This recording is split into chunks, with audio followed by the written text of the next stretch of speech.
So Aimpoint would get you to gauge the slopes in a certain place between the ball and the hole. Welcome back to the channel, guys. Kerrod here today at Woburn Golf Club. Standing next to me is Jamie Donaldson. Jamie, thanks for coming along. Thanks for having me. Absolute pleasure. Jamie is Europe's senior lead Aimpoint instructor and one of the elite putting performance coaches out on tour. Today, we're going to be running through the trifecta of skills that you need to be working on to really upgrade the quality of your putting performance. You don't want to miss out on this one.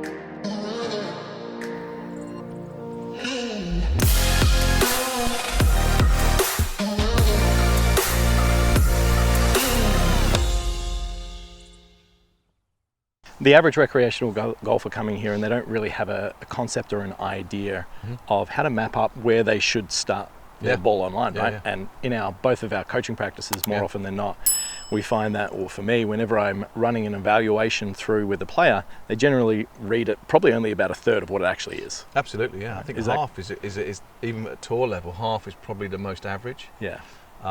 There's something with the human eye that sees pretty much 50% of what really needs to be the start line. Now, I don't know whether it's because people believe that balls stay on the straight line for a long time, or the apex is part of it. But I would say I've really can't remember anyone I work with who would give a correct read to, and they'd say, yeah, that's exactly where I'd aim. Yeah. I think half is about the average. Okay. So let's say we're starting off step one for this base level of just teaching a recreational golfer how to improve their putting. What would we look at? There's got to be intentions of matching speed to line. So if we say we want to hit it a foot past the hole, then we need to start it sufficiently high enough to allow for that amount of curve. Correct. If you want it to be 4 foot past the hole, you're going to aim slightly closer to the hole, but much less chance of it going in because it's going to lip out or it's going to travel over the top of the hole. So realistically, knowing that visually the human eye is that bad at reading putts, we have to go straight into Aimpoint. We're not looking at high point, low point, because this green isn't created by glacial erosion. You know, this was created by a machine, and they can put slopes wherever they want. We hear things like balls break towards the sea, or they break towards the mountains. We hear that grain pushes the ball uphill 3 feet.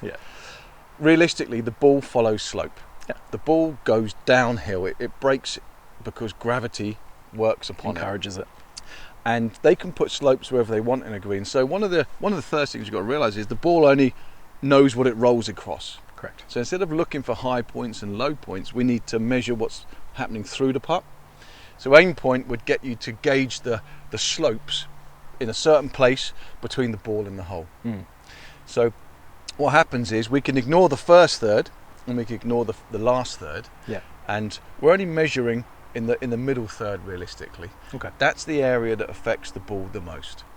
Is that due to the speed in which the ball is rolling along it for that period of time? And it's more to do with how much the ball's axis is affected by the slopes. You know, what we discovered is that the biggest slope in the middle third will dictate how much the ball curves, regardless of if it's flatter at the ball or at the hole. You know, we're not measuring anything outside the middle third ever. Okay. So building a concept and understanding at the beginning is like incredibly important. Now, extending on from that, let's say that I was setting up to this putt and I'm a amateur golfer, right? And I'm aiming dead straight, and my first putt generally looks like this. And it's gone too far past, right? And it went on the low side. Exactly, and what was crazy was when we tested kids years and years and years ago, they didn't change their aim. What they did was they still aimed at the flag, but then started to try and push the ball up the slope more. So manipulations are what I feel everyone is fighting against in putting. For example, you could now aim straight at the cup and you could open the face at impact. And you could make the putt. Problem is you add some stroke length to that for a longer putt, and now that extra loft, that kind of the effect on the ball makes it unmanageable. So manipulations would be you adjusting the face to make the putt, for example. And now we're getting into kind of subconscious movements, and we call them instincts, but realistically your body knows what's coming next, so it tries to create something. and it's very hit and miss. Yeah, we see that, let's say, just in the full swing with compensations that players make when the shaft is coming down like a lightning rod and they stand up, and putting's the same thing, right? Exactly. If my intention is to get the ball in the hole, right, but you, for whatever reason, told me to set up here, I would find a way to try and get it back. Exactly. As a huge exaggeration, but we do see that. And then everyone's trying to have a perfect path and what looks like a perfect action, and they have to manipulate to make putts. Yeah. So from my point of view, if you perfect technique before green reading, for example, then you've got to do something wrong to get the ball in the hole. If you had a putting robot and you gave it a misread, it pretty much wouldn't make any putts. Yeah. And then if you set the face to open, it might make a few putts. If you set the face to closed, it might make a few putts. So that tells us that the variables are more successful than the constant if you can't read a green. Yeah. What I find is that people's eyes are drawn to like extremes, like the high point and the low point. It's like, okay, the earth over there's lower, it must be going over in that direction. Rather, and I kind of use this as an analogy, and sure, paraphrasing the situation massively, but back in the day when Tiger used to get down and put his hands over his eyes, what he's doing, he's narrowing his focus, right? Yes. He's removing the crowds. Exactly. But also, sometimes I encourage players to do this on the putting, because it doesn't matter if there's a dead elephant underneath the green over there. Exactly. Right? That's not affecting this here. I mean, this could be perfectly flat, and you could have a huge slope next to you. If the ball doesn't touch the huge slope, it's not going to affect its break. Yeah, yeah. So break is affected by the tilt that the ball rolls across, and the time it takes to get to the target. Yeah. So tilt creates break. Yeah. Time magnifies it, and the things that affect time are speed of green. In our opinion, Aimpoint's opinion, a high stimp or a quick green, the ball rolls slower, but rolls for longer. So more stimp equals more break, only because of the length of time increases. Yeah. Slower greens have to be hit with more velocity. They get there quicker, they break less. Uphill putts are the same. Downhill putts break more because they roll longer, slower. So then let's say that we're trying to find a way for every golfer out there without taking too much time on the greens, because that's, without a doubt, that's one of the common comments that I get. It's like, oh, I don't read a green because I'm worried about taking too long. Right. So yes, to a degree, if you're going to get down and you're going to do the old Camilo Villegas Spider-Man and you're going to go on either side, it's going to take a little bit of time, right? But you don't need to rub your hand across the whole green and find the bits of grain and figure it out from there, do you? No, I mean, you get 45 seconds from when it's your turn to read a green, and I would say my clients have already collected their data before it's their turn. Very good. So, before you even repair your pitch mark, you're going to be feeling the slopes. Yeah. Once you've replaced your ball on your coin, which is now your turn to read the green, you've got your data. It's just a case of putting the fingers up and knowing where to aim. Yeah, correct. We measured all the different styles of green read available, and the only one that's quicker than Aimpoint was the complete guess, or the no guess even, just address the ball and hit it. But realistically, once you've walked 2/3 of the way between you and the hole, you've read the green with Aimpoint. So it's as quick as it takes to get there, and we called it Express because it's fast. So there's two reasons Aimpoint was a booklet which was all the numbers, it looks like 4 dartboards. So the Aimpoint chart was the first product we taught green reading with, and we came up with this idea. We were going to teach kids how to read greens without materials. And the first 3 clients were PGA Tour players, and 2 won, and 1 became world's #1. So we didn't even have a name for it when Adam Scott won the Honda Classic using this. It was called Thumbs Up. So we came up with a name overnight. Let's be happy that evolved. Exactly. And we called it Express because it's fast. It was the average read was 10 seconds. So you get 45 seconds, and the process takes 10. So there's already a win there. But also the Express was because it's a fast pain relief. We saw people struggling, we saw people misreading, and it's a bit like those painkillers that are express relief. If we were going to read this part here, I would just measure here and there. The read's done. So I know now how many fingers to use, and then it's just a case of coming in here. I'm going to come into this position here, and I now have my aim point. I know exactly where I want to start this ball. So I don't know how long that took, but it can't be more than 10 seconds. And just with anything, if you're going to devote the time to working on your full swing, your chipping, your putting, whatever it is, the technique that everyone focuses on. Yeah. And we were talking about this earlier, is this can be the best use of your time spent down at a green, just learning how to go through this process in the correct manner. When people practice putting, so one of the things I always ask people is how long do you practice for? And they'll be like 15, 20 minutes tops. Yeah. Now, I only work in 2-hour blocks, so I'll work for 2 hours with someone and they're still fresh. Yeah. Because we now don't just drop 3 balls and putt to the flag, because I call that the Goldilocks syndrome. Too much, too little, just right. Yeah. Now you've not learnt anything. You've just used 2 balls as a sighter. Sure. And then you get the 3rd one right, and you don't really know what you've changed. Yeah. But what happens now is every putt is a feedback loop. And when it comes to just green reading, if it curved what you thought it should and doesn't go in, is it speed or start line? Yeah. And now they can hit every putt. And you know, I have a 1-ball rule. We just play 1 ball to different locations constantly. Yeah.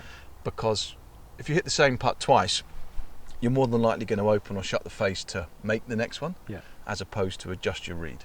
Yeah, from there. Yeah. Okay. You know, I never see people practicing changing the read and then saying, right, I mean, what do they do next time? What they changed?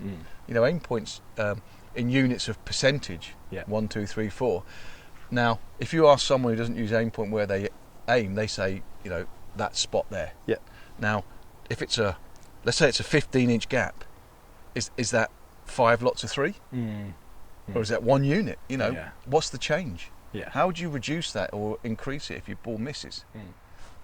And I think most players are introspective, right? I will do group green reading classes, and what happens is they all seem to get the herd mentality when I ask them to put a tee where they think that they need to start the ball. And the first guy comes out here, and let's say we've got this putt, and they'll place a tee here. Yeah. And then that sets the tone for the whole group. Exactly. You might get a couple of outrageous personalities that would just randomly put one on the low side and then a couple out there, but most of them would be around this collection. And I suppose with most things, it's like give someone a chance to pick a number between 1 and 10, they're going to choose 7. Yeah. So when they're in this, it's okay to feel like you're doing something wildly different, just like it is in swing changes when you do aim point for the first time. Absolutely. I mean, you know, in 2 hours, we could make someone world class at green reading. So aim point is a start, a middle, and an end. When they learn aim point, you come with no understanding. We introduce them to the concepts, and then we practice it, and then we exercise it. We'll move all around the green. We'll do short putts, middle putts, long putts, double breaks, and how to cope with any stimp. Yeah. But in 2 hours, they can go straight on the golf course and use it. Yeah. And be quick with it. Yeah. I think we're in the dark ages of green reading still, where most people come with absolutely no concept. Yeah. You know, I don't think I've ever coached anyone that says this is good, but what I was doing before was better. Yeah. Ever. Yeah. They just, in fact, you'll never get feedback like you get from an aim point class. Yeah. You know, they leave excited, they leave accomplished. And as far as coaching anything in the golf industry, that's kind of addictive, because as you know, when you teach someone a swing change, it's weeks and weeks of repetition before they see benefits potentially. Yeah, I feel like you get a tangible outcome from aim point, because you've got little wins along the way. Well, that was the correct read, because we can measure it with what's that thing? The level, spirit level. The level. So because we can measure it with the level, and then you go through that process like, okay, I know I've gone through my maintenance drills with my green reading, and now I've got a better chance, or I'm giving myself the best chance of putting well when I get out there. Sure. Yeah. Cool. And now, let's suppose your green reads are perfect, but you always hit the ball too short or too long. Yeah. That brings you into speed control. Yeah. How do you practice speed control? How do people determine how far the ball goes? Most people, well, pretty much anyone watching this, I challenge anyone to come back with a good speed or distance control drill. Yeah. Because they can't. Even the tour players I work with just say they've got touch, they've got feel. Yeah. But very few of them are exercising their speed properly. And then if your speed's good and your reads are good and you're missing, it's a start line issue. But the others have to indicate the outlier. You know what I mean? If your start line's amazing and your speed's amazing and you're not making putts, it has to be your green read. So the most important of those 3 skills of the trifecta to you is? I'd say green reading, because the other 2 are affected so heavily. Yeah, massively. For example, if you underread a putt, you've either got to start it higher by face manipulation, so you've affected start line already, intentional, or you've got to hit the putt so hard it's probably going to go over the top of the hole. So green reading for me would be the baseline of everything. Yeah. Not just because obviously my involvement with aim point, but because it affects the others so greatly. Yeah. Nobody has start line issues that are so consistent that they can actually misread to one side and make putts. Yeah, so that doesn't happen. And speed. You know, we work to a foot past because that's where the players really want to be. Yeah. No one wants a 3-foot putt coming back for your second putt.